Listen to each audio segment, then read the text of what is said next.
Ahora vamos a ver cómo podemos clasificar estos sistemas fotovoltaicos con baterías. En este caso lo vamos a clasificar en función al tipo de topología, en otras palabras, en una topología monofásica y en una topología trifásica. Para comenzar, una topología monofásica pues son aquellas en las cuales pues, se presenta una fase y una fase en cuanto a voltaje y corriente única. Es una fase en la cual está presente o está compuesta por una línea más un neutro y después obviamente su puesta a tierra.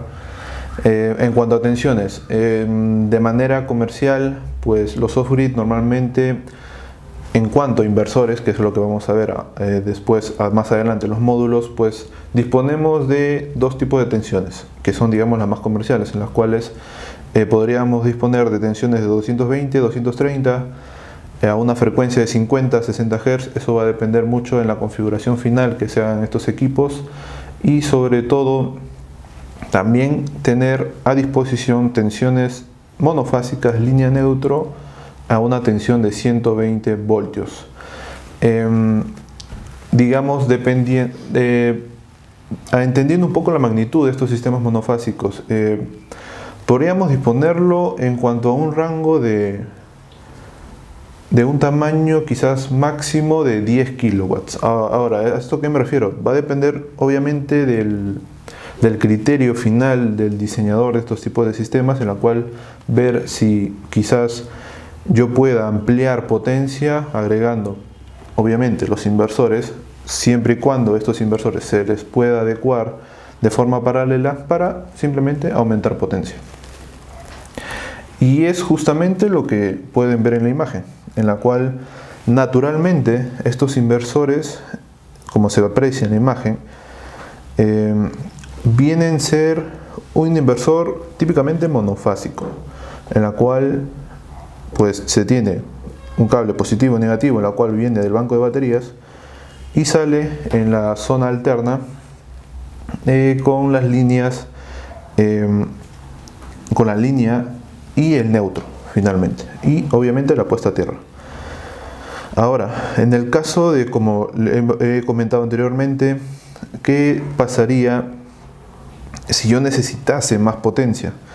¿Qué pasa si este inversor a futuro me queda chico en potencia?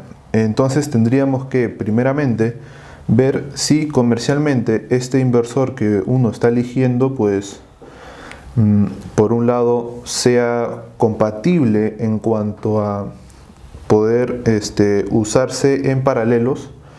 Obviamente de una marca y otra marca la única posibilidad de poder hacerlos trabajar es que obviamente se independicen las cargas y pues bueno, se puede trabajar.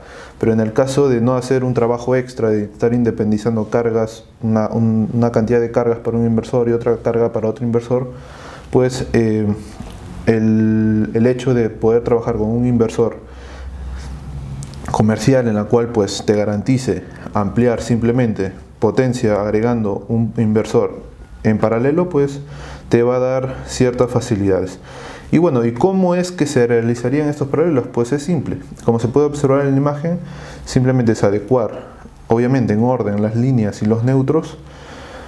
Y por supuesto, a su vez, esto en paralelo entra a una configuración interna que, volviéndolo a repetir, va a depender mucho del tipo de inversor comercial que uno esté trabajando. Respecto a clasificaciones, en cuanto a la clasificación respecto a cargas trifásicas, a ver, en este caso pues son aquellas en las cuales presentan tres fases y obviamente tres corrientes alternas distintas. Están desfasados 120 grados. Se tiene para el caso off-grid la disposición de tres líneas más un neutro. Obviamente estaríamos hablando de un circuito de 380 voltios línea a línea y de línea a neutro 220. A su vez también en cuanto a frecuencia, como ya lo comentamos en la primera vez, hace un momento, 50 y 60 Hz, en las cuales lo vuelvo a repetir, es completamente configurable la elección entre 50 o 60 Hz. Y ahora aquí entraría el tema, cómo nosotros lo podríamos, o de qué manera nosotros lo podríamos saber en qué momento usar una instalación trifásica en cuanto a potencia, obviamente, o cuando usar un sistema completamente monofásico, digamos, en cuanto a cargas netamente monofásicas, ¿sí? Va a depender mucho al criterio del diseñador finalmente, en la cual quizás el que va a definir en este caso va a ser la potencia total o la máxima demanda que se tenga en ese consumo, ¿no? Es muy diferente tener de manera monofásica para cargas monofásicas un sistema de 10, 20, 30 kilowatts a tener de manera trifásica para cargas monofásicas un sistema de 15, 20, 30 kilowatts. Es muy diferente, obviamente en cada caso va a cumplir ciertos requisitos que lo vamos a ver un poco más adelante. Y pues bueno, como se puede observar esquemáticamente, hemos comenzado de que estos inversores, normalmente los off-grid, pues vienen en una versión monofásica. Ahora, esto no quita de que también existan inversores off-grid trifásicos. Sí lo existen, pero no son tan comunes, digamos, que para lo que es América Latina. Pero regresando un poco digamos, a los inicios de los inversores monofásicos, para justamente hacer toda la comunicación respectiva para que esto pueda funcionar en trifásico. Como se puede observar también en la pantalla, ¿cuál es, digamos, la lógica de esto? Pues en cuanto al conexionado, como se puede observar en el círculo rojo, la idea es que cada inversor, en este caso obviamente 3 inversores, formen la tríada para formar obviamente el circuito trifásico. Pero si uno observa bien, cada inversor va a tomar una fase. Por lo tanto, esto nos dice que, si bien es cierto, demos un ejemplo. Tenemos un sistema trifásico de 15 kVA. En este caso, significa de que cada inversor monofásico va a tener 5 kVA. Por lo tanto, esto nos lleva a las siguientes conclusiones. De manera trifásica, para cargas trifásicas, pues este sistema o esta triada me va a aguantar 15 kVA. Ahora, pero de manera para cargas monofásicas hay que tener mucho cuidado, dado que por fase va a estar respaldada con un máximo de 5 kVA.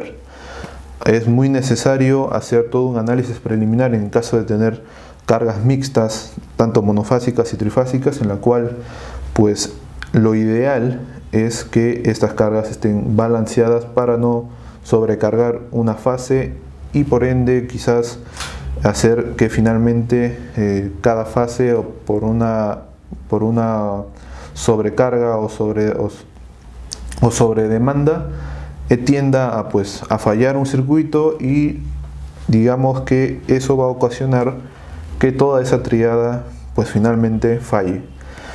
Y pues eso es justamente algunos elementos principales respecto a este circuito en trifásico. Y obviamente, y es para terminar también,